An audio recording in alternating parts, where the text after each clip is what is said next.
Alhamdulillah, wassalatu wassalamu ala rasulillah, la haula wa la quwwata illa billah. Bapak Ibu, gimana kabarnya hari ini? Bapak Ibu dan saudara-saudara rahimakumullah. Ya, alhamdulillah kita bahagia, sehat, dan sejahtera kita gitu-gitu ya. Jadi Allah anugerahkan kebahagiaan pada kita, Allah anugerahkan kesejahteraan pada kita, dan Allah anugerahkan kesehatan kepada kita. Semoga Bapak Ibu dan saudara-saudara rahimakumullah, tanggal 14 Februari itu hari keramat bagi kita, yang kita harus selalu mengingatnya. Kalau tadi PKS kita harus menang, ya kita mesti punya target lebih dari itu. PKS menang, iya, tapi di TPS kita mesti menang juga. Jangan sampai kemudian kita PKS menang, iya, tapi di TPS kita kalah. Ngising-ngising, ada kader di TPS kita, sementara kita kalah di situ. Maka target pertama kita adalah PKS menang. PKS dapat 15 suara, 15% suara minimal di. Target keduanya adalah TPS kita menang. Kita penguasa TPS di situ, kita orang di situ asli, maka kita mesti memenangkan TPS kita masing-masing. Kalau di TPS saya nggak punya target menang. TPS saya nggak punya target menang. Target saya cuma 75%. 75%, nggak mau cuma menang. Nggak, target kita 75% di TPS saya. Itu untuk kabupaten. Untuk apa? Provinsi berapa? Provinsi 40-an%, 40 sampai 50%. Kita yang target jangan sepele, cuma 15% di TPS kita. Karena TPS kita sendiri, kita ada di situ, kita sudah lama ada di situ, kita sudah bertahun-tahun di situ. Kita kan sudah ngerti siapa orang yang milih PKS, siapa yang tidak milih PKS, siapa yang memuji PKS, dan siapa yang masa mengambang. Kalau kita jeli di situ, kita sudah bermain politik di situ, mestinya kita ngerti siapa yang masa mengambang. Dan itu berarti menjadi sasaran kita untuk kita tarik. Nah, persoalan kita seringkali adalah pada mindset besar kita bahwa di sini sudah dikuasai oleh orang. RT kita itu sudah RT yang sudah warnanya sudah lain. RT kita RT warnanya sudah kuning, RT kita warnanya sudah, dan seterusnya. Selalu mindset itu menguasai diri kita sehingga kemudian kita nggak bisa bergerak. Itu persoalan besar. Nah, Bapak Ibu saudara-saudara rahimakumullah, sesungguhnya kalau ada yang di grup saya dulu pasti di grup apa ya? Forum di salah satu grup dikasih lah, saya agak lupa. Di grup kajian saya posting satu tulisan di box di blok mobil. Itu kata-kata yang sudah saya ucapkan sekian tahun yang lalu pada teman-teman. Ketika ada kesempatan, ketika ada peluang, setiap kita pasti ada peluang, maka manfaatkan. Sekecil apapun peluang itu, manfaatkan.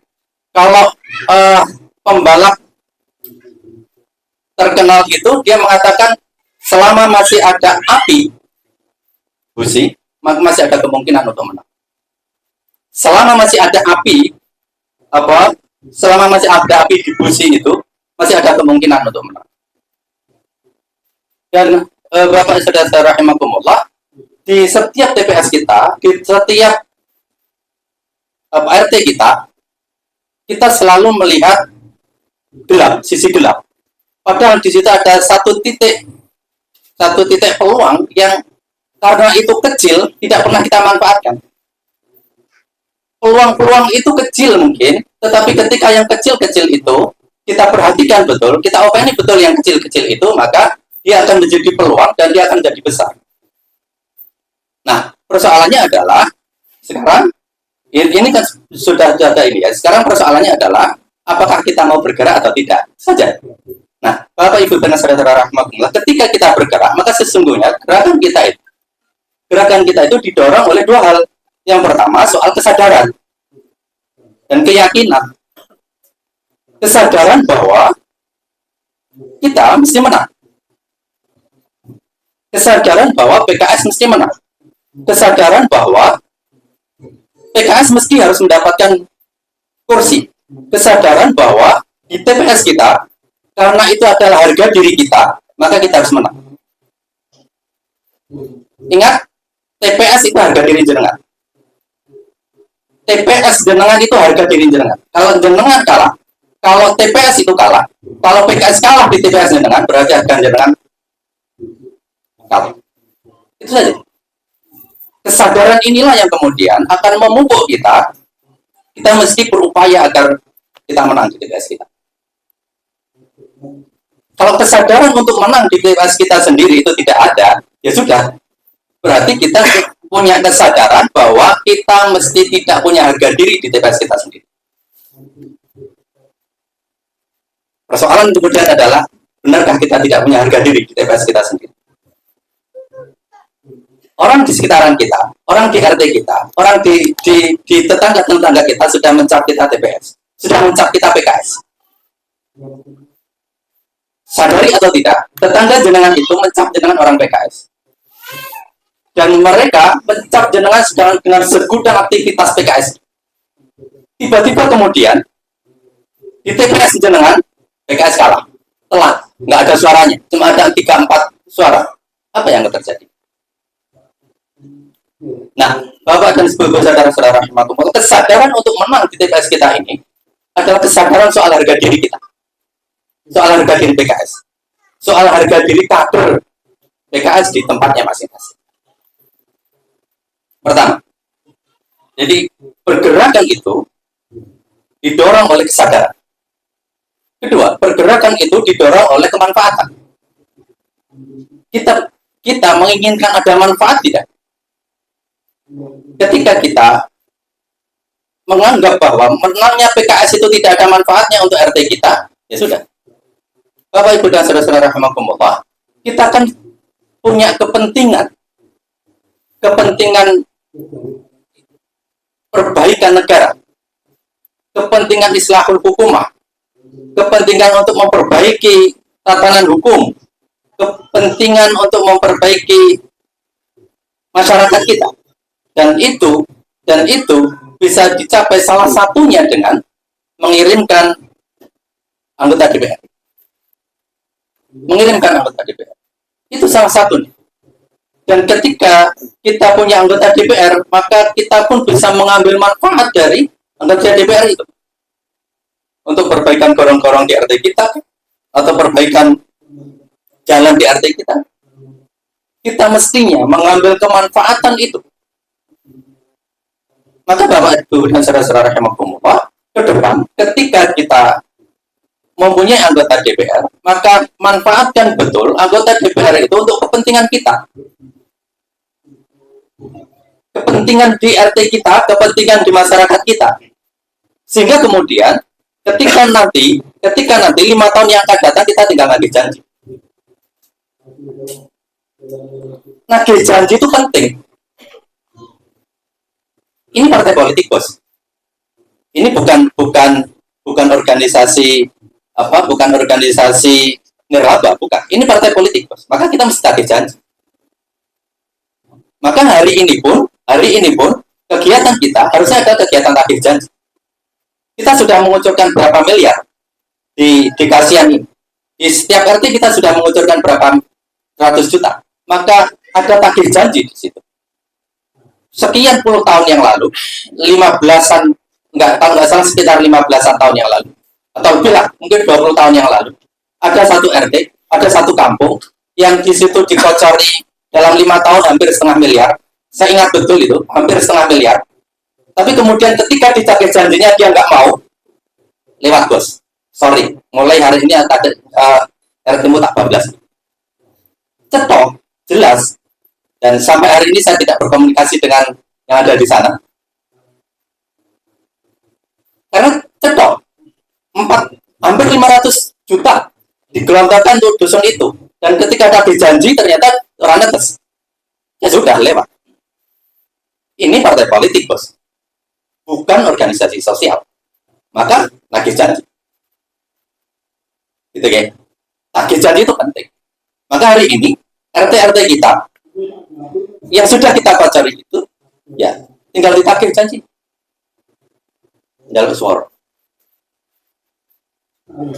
Kalau mereka memang menginginkan untuk ada uang lelehan untuk malam itu, kasih. Tapi dengan catatan setelah 5 tahun nggak ada program masuk.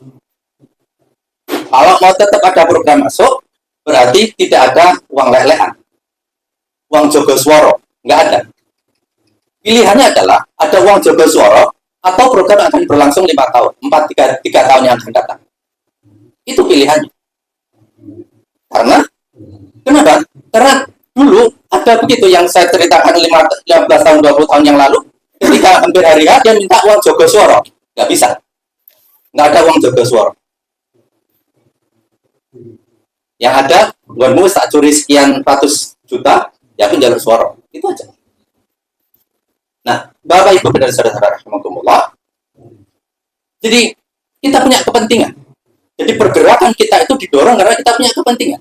Kepentingan islahul hukumah, kepentingan islahul istimaiyah, itu kepentingan untuk memperbaiki sosial masyarakat kita. Nah, Bapak Ibu dan saudara-saudara memang disadari atau tidak ada faktor penghambatnya. Tapi sesungguhnya faktor penghambat ini akan bisa diselesaikan. Faktor penghambat pertama dari pergerakan itu adalah keteladanan. Yang ini menjadi faktor penghambat penting dalam sebuah pergerakan. Dan biasanya yang dijadikan keteladanan itu adalah orang yang ada di atasnya. Murabinya, ketua DPJ atau dan seterusnya di atas. Maka keteladanan dari yang di atas ini sangat dibutuhkan karena sesungguhnya manusia itu seperti garpu tala. Tahu garpu tala ya? Hukum garpu tala itu berlaku. Garpu tala tahu ya? Ketika ada 2 garpu tala dan 1 garpu tala dibunyikan, apa yang terjadi pada garpu tala yang lainnya? Ikut berdenting, ikut berbunyi. Itulah hukum. Maka ketika manusia yang di atas ini tadi, yang menjadi teladan ini tadi, keteladanan ini tadi, dia berhenti bergerak, di bawahnya pastikan akan berhenti bergerak. Hampir pasti berhenti bergerak. Ketika yang di atas ini, dia mempunyai pemikiran bahwa ini partai hanya partai sosial yang dia hanya sekedar mengucurkan dana bantuan dan tidak ada tagih janji, maka yang di bawahnya pasti akan begitu. Maka dibutuhkan bagi ini tadi yang ada di atas itu, entah itu murabi, entah itu ketua DPC, entah itu pengurus DPC, mereka harus memberikan gelombang pada orang ada di sekitarnya, gelombang untuk bergerak, semangat untuk bergerak, maka kemudian akan nular. Mindset itu akan nular. Kalau mindsetnya, yang penting melaku, ya sudah, di bawahnya akan begitu. Tapi kalau mindset di atasnya itu, TPS kudu menang, maka itu akan menular ke bawah. Nah, Bapak Ibu dan saudara rahimakumullah, kalau saat ini ada keluhan kader tidak bergerak, maka yang pertama kali harus dipertanyakan adalah apakah orang tua itu bergerak atau tidak. Ingat bahwa air itu selalu mengalir ke bawah, betul? Kecuali dia dipompa dari bawah. Air itu selalu mengalir ke bawah. Ketika hulu itu airnya budak ke bawah, pasti budak. Pasti. Nggak ada hulu budak ke bawah bening, itu nggak ada. Kalau hulu budak, bawah pasti budak. Tapi sebaliknya, kalau hulu bening, sangat mungkin bawah itu budak. Karena ada erosi dan seterusnya di tengah perjalanan. Begitupun pula dengan kita. Ketika yang ada di atas itu, yang menjadi keteladanan itu tidak tadi budak, di bawah pasti budak. Yang di atas bening aja, di bawah belum tentu bening kok. Maka Bapak Ibu dan saudara-saudara rahimakumullah, keteladanan itu dibutuhkan. Tetapi sesungguhnya ketika kita disadari, kita bergerak dengan kesadaran tadi, keteladanan ini tidak begitu penting. Kalau masing-masing kita bergerak karena kesadaran, maka keteladanan tidak begitu penting sesungguhnya. Kenapa? Karena ada satu kesadaran asasi bahwa pergerakan itu lillah. Karena kalau sudah lillah, urusannya sudah lillah, nggak peduli. Mau sing dhuwur bergerak atau tidak bergerak itu urusan. Karena kesadaran tidak, karena pergerakan itu didorong karena kesadaran lillah, kesadaran karena Allah. Jadi bergeraknya itu bukan karena teladan, bergeraknya karena Allah. Bergeraknya karena ada kepentingan. Tapi bagaimanapun juga, tadi daya hambat itu satu di antara adalah keteladanan. Penghambat yang kedua dari keteladanan itu mindset kita yang mengatakan bahwa tidak ada peluang. Mindset tidak ada peluang itu menghambat. Padahal sesungguhnya setiap detik ada peluang. Setiap kita mau melangkah di situ ada peluang. Cuma peluangnya tidak mungkin tidak selalu besar. Tidak selalu besar. Tapi tidak selalu besar itu bukan berarti kecil. Tidak besar itu tidak sama dengan kecil. Akan salah kalau kita menganggap tidak besar itu sama dengan kecil. Maka mindset ini, walaupun tidak mindset peluang itu, walaupun tidak terlalu besar, harus kita manfaatkan. Yang tidak terlalu besar itu kemudian dia akan membesar ketika kita manfaatkan. Persis seperti karet yang tadinya kecil, ketika kita manfaatkan terus menerus, dia akan molor, dia akan menjadi besar. Begitulah mindset kita, memanfaatkan setiap ada peluang, sehingga kemudian peluang itu menjadi besar. Karena sekian tahun yang lalu tentu berbeda dengan sekian tahun saat ini, kondisi saat ini. Tetapi pendorong pergerakan, kesadaran dan kemanfaatan itu tampaknya tidak berubah dari dulu sampai sekarang ya. Sadaran lillah, sadaran akan kemenangan. Bapak dan ibu-ibu saudara-saudara rahimakumullah, kita masih punya waktu sampai 14 Februari. 14 Februari itu cuma 2 bulan dari hari ini, 2 bulan lebih dikit. Kalau kita menganggap itu cuma 2 bulan, itu kecil, sempit. Tetapi kita mengatakan bahwa itu masih ada 80 hari sampai dengan hari H, masa itu besar. Maka itu besar. Kita masih bisa merevisi target kita di RT kita masing-masing, dan kita masih bisa memanfaatkan peluang-peluang untuk masuk di RT kita masing-masing, di TPS kita masing-masing, sehingga kemudian kita menang di situ. Nah, Bapak Ibu dan saudara-saudara rahimakumullah, target kita harusnya hari ini TPS kita menang. TPS kita menang. Bahwa kita akan mendapatkan minimal 15% suara di Bantul Barat, ya, karena itu target nasional. Tapi target di TPS kita menang. TPS kita adalah harga diri kita. Kita dipandang atau tidak, tergantung kita menang atau tidak di TPS kita. Itu kira-kira yang bisa saya sampaikan. Maaf kalau kata-kata saya ada banyak yang menyinggung sana sini, ya saya mohon maaf yang sebesar-besar. Allah alam bisa, seluruh kebenaran itu datangnya dari Allah. Kalau ada salah saya mohon maaf. Assalamualaikum warahmatullahi wabarakatuh.